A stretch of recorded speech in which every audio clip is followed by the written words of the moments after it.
The desert wind howled across the rocky terrain as Staff Sergeant crouched behind a crumbling wall, his medical kit spread before him like a sacred altar. Blood covered his hands as he worked frantically on Corporal Johnson's wounded leg. The bullet had shattered bone, and Johnson's face had gone white from blood loss.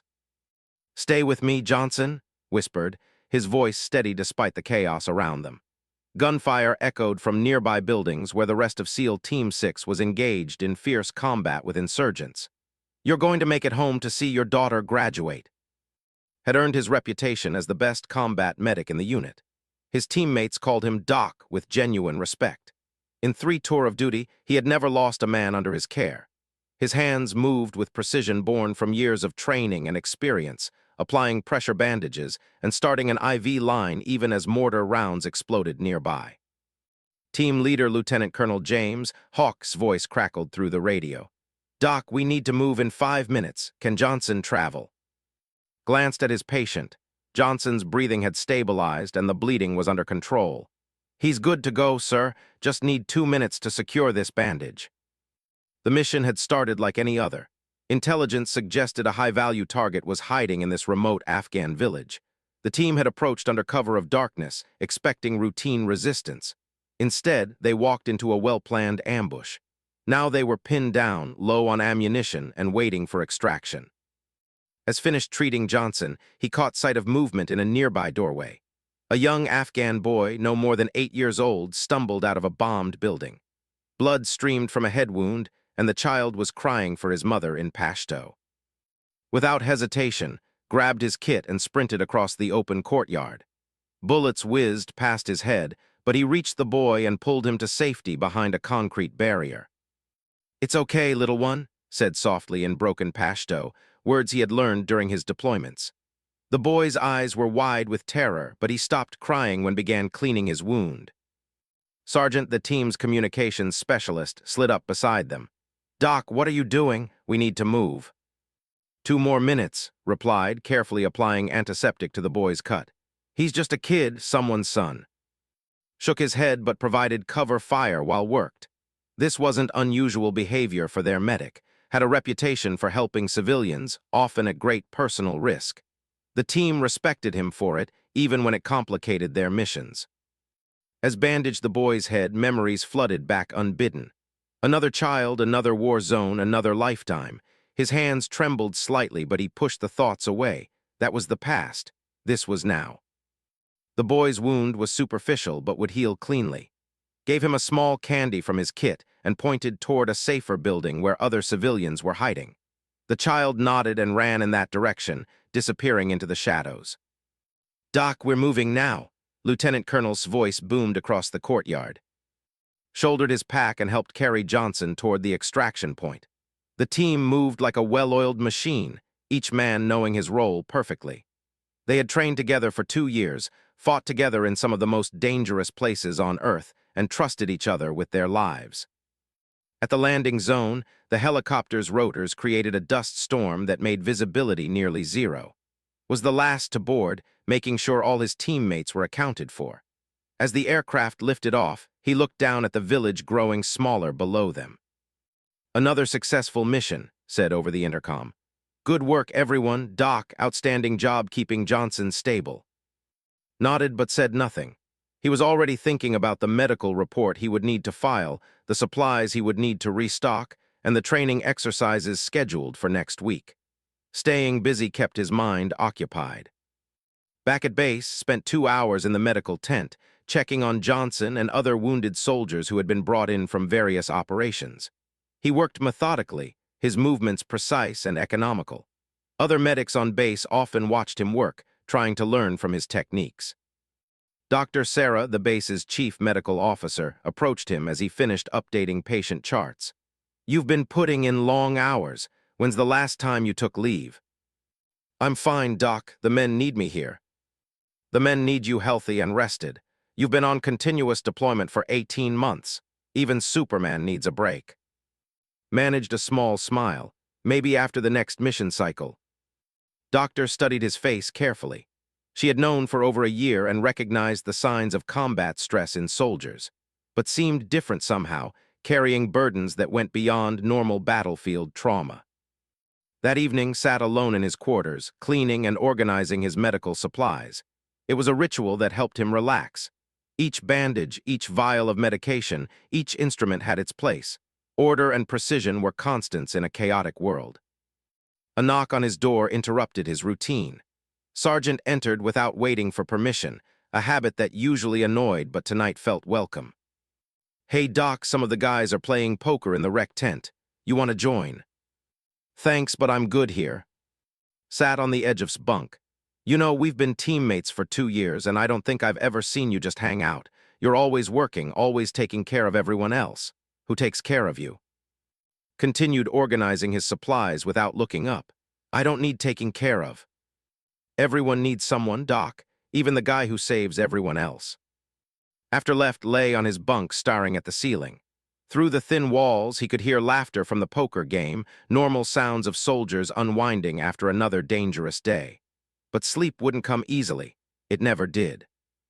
In his dreams, he was always running toward someone who needed help, but no matter how fast he moved, he could never quite reach them in time. 3 weeks later, SEAL Team 6 received orders for their most dangerous mission yet. Intelligence had located a terrorist cell planning an attack on American forces.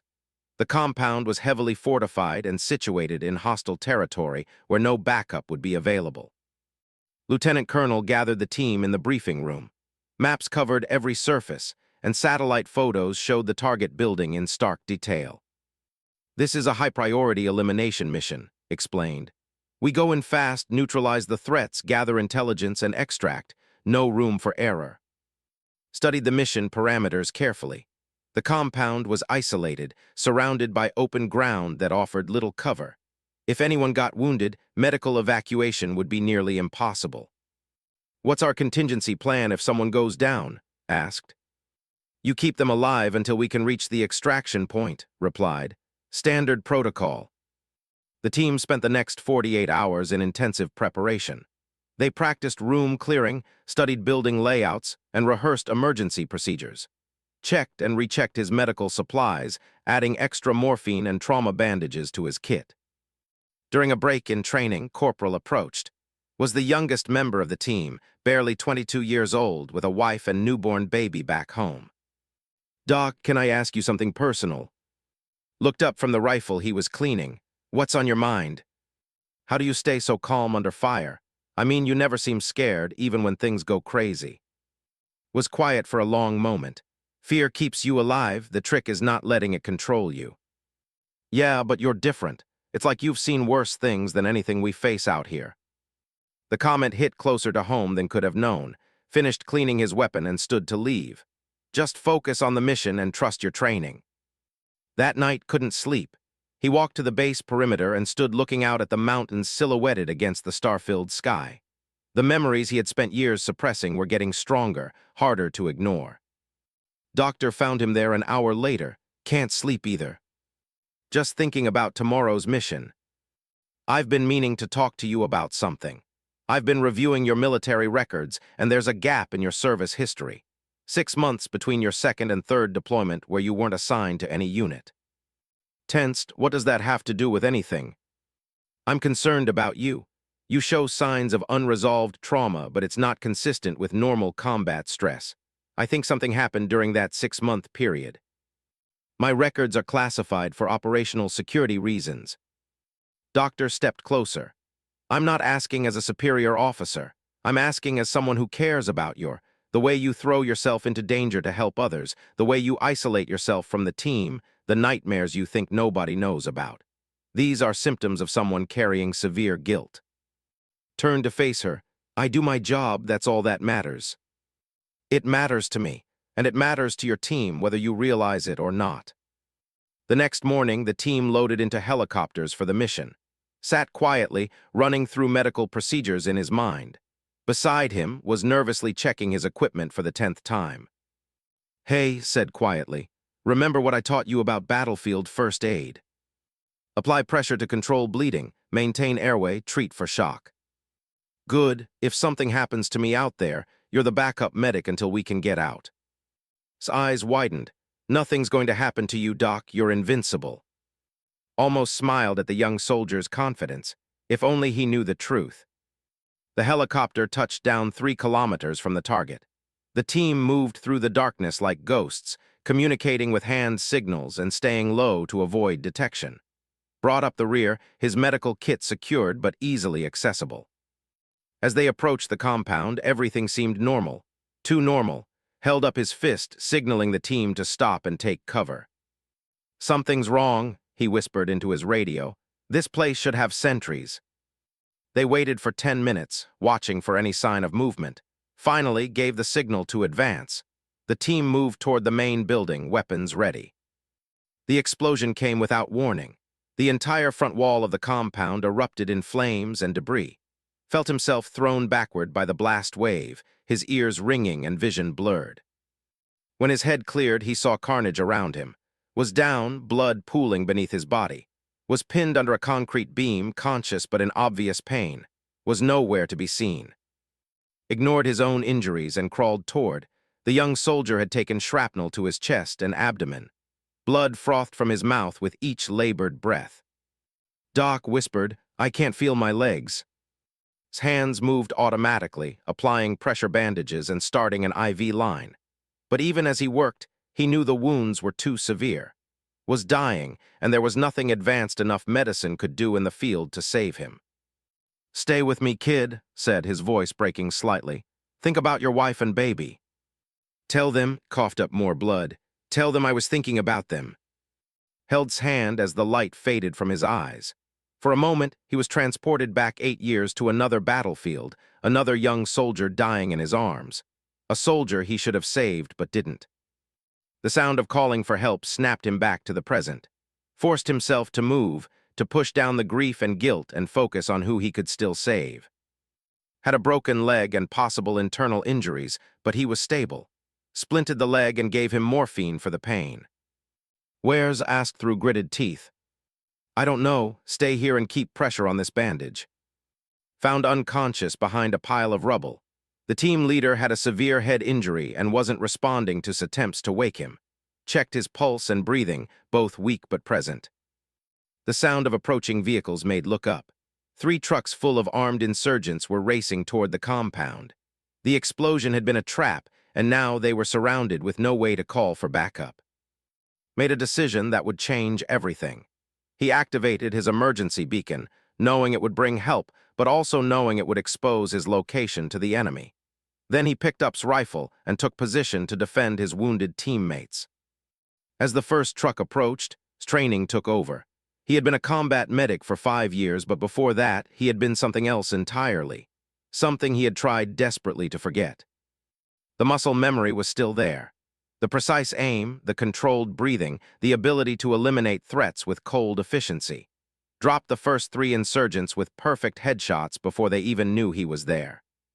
But using those skills again opened a door in his mind that he had kept locked for 8 years. Suddenly, he wasn't in Afghanistan anymore. He was in a different desert, in a different war, making different choices that had cost innocent lives. Shook his head violently, forcing himself back to the present. His teammates needed him. Was already gone, and could still be saved if he could keep them alive until rescue arrived. The battle that followed would test every skill had learned in 2 different lifetimes of warfare, and it would force him to confront the secrets he had been running from for nearly a decade. Fought like a man possessed, moving between defensive positions while keeping one eye on his wounded teammates. His medical training had taught him to preserve life, but his earlier training had taught him how to take it efficiently. The 2 skill sets created a deadly combination. For 20 minutes, he held off waves of attackers while administering emergency care to and. He used every piece of cover, every tactical advantage the terrain offered. His ammunition was running low when he finally heard the beautiful sound of approaching helicopters. The rescue team arrived with overwhelming firepower, driving off the remaining insurgents. As the medics loaded and onto stretchers, sat heavily against a wall, emotionally and physically exhausted. Master Chief Petty Officer William Bull Hayes, the rescue team leader, approached. "Hell of a fight, Doc. How many were there?" 20, maybe 25, replied automatically. Bull looked at the bodies scattered around the compound. "You did all this yourself, while treating wounded." Didn't answer. He was staring at Spotty, thinking about the promise he had made to always bring his teammates home alive. During the flight back to base, grabbed Sarm weakly. "Doc, I saw what you did out there. That wasn't just medical training. You fought like someone who's done this before." "Just did what needed to be done." "No, man, that was something else. The way you moved, the way you shot. You've been in combat before the teams, haven't you?" Closed his eyes and leaned back in his seat. The questions were coming, just as he had always feared they would. Back at base, the debriefing took 4 hours. Gave a detailed account of the mission, the ambush, and the firefight. He left out nothing except the internal struggle he had faced when forced to use skills from his previous life. Lieutenant Colonel had regained consciousness and would make a full recovery. Would need surgery, but would return to active duty. His body would be flown home to his family with full military honors. After the debriefing, Doctor requested a private meeting within her office. "The rescue team found something interesting at that compound," she said, placing a file on her desk. "Surveillance footage from a security camera that survived the explosion." Felt his stomach tighten. "The footage shows the entire firefight. It shows you moving and fighting with skills that don't match your official military record. Skills that suggest advanced sniper training and special operations experience." Doctor opened the file and pulled out several photographs. "I had some friends in military intelligence run a deeper background check. They found records of a staff sergeant who served with Army Special Forces in Iraq 8 years ago. Same name, same fingerprints, same face. Said nothing. According to those records, you were involved in a classified operation that went wrong. Civilian casualties. You disappeared from the Army 6 months later and reappeared in the Navy with a clean record and a new military occupational specialty." "Doctor, I don't know what you're talking about." "The operation was called Desert Serpent. Your sniper team was tasked with eliminating a high-value target in a crowded marketplace. The intelligence was wrong. The target was innocent, and your shot killed him in front of his 8-year-old son." His hands clenched into fists. The memory he had buried came rushing back with painful clarity. The hot Iraqi sun, the crowded marketplace, the perfect shot that had ended an innocent man's life while his child watched. "The guilt drove you out of the Army," Doctor continued. "You reinvented yourself as a medic, someone who saves lives instead of taking them, but today you had to use those old skills again. I did what I had to do to save my teammates. And it's eating you alive. You've been carrying this guilt for 8 years. You've dedicated your life to saving people as penance for one mistake."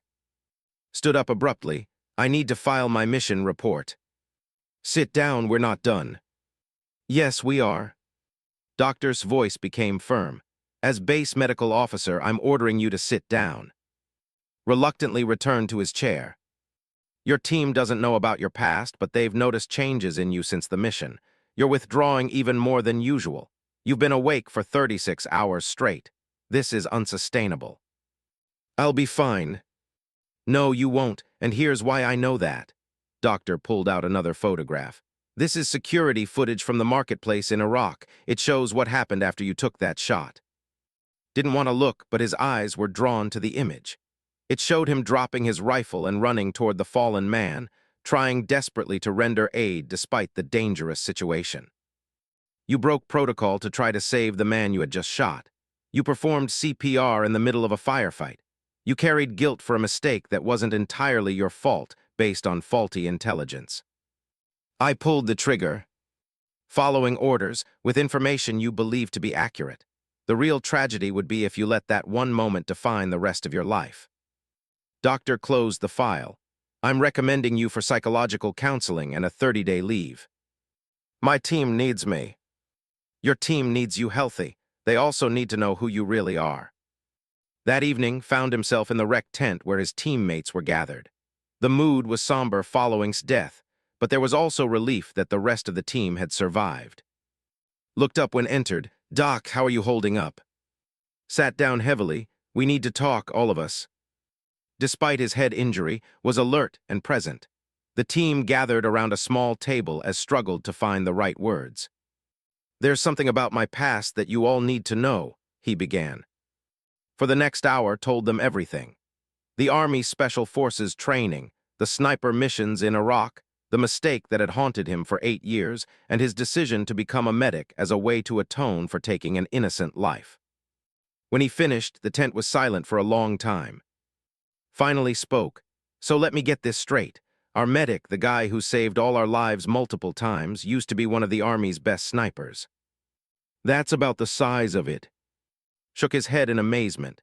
"Doc, that explains a lot. The way you handle stress, the way you always know exactly what to do in combat situations." "Are you angry that I didn't tell you?" Consider the question carefully. "I've seen your record as a medic. 3 tours, never lost a man under your care until today, and injuries were beyond anyone's ability to treat. I've also seen what you did today, holding off 20 insurgents while keeping me alive. I don't care what you did before you became our medic. I only care that you're part of this team."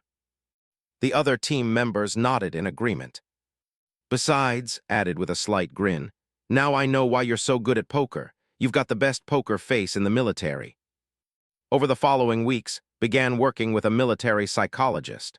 The sessions were difficult, forcing him to confront memories and emotions he had buried for years. But slowly, he began to understand that his past mistakes didn't negate the good he had done since then. The team requested that be permanently assigned as their medic, and the request was approved. His dual skill set made him uniquely valuable, but more importantly, he had earned their complete trust and loyalty. 6 months later, received a letter forwarded through military channels. It was from the son of the man he had killed in Iraq, now 16 years old. The boy had somehow learned his identity and written to tell him that he understood it had been a mistake, that he didn't hate the American soldier who had changed his life forever. Read the letter 3 times before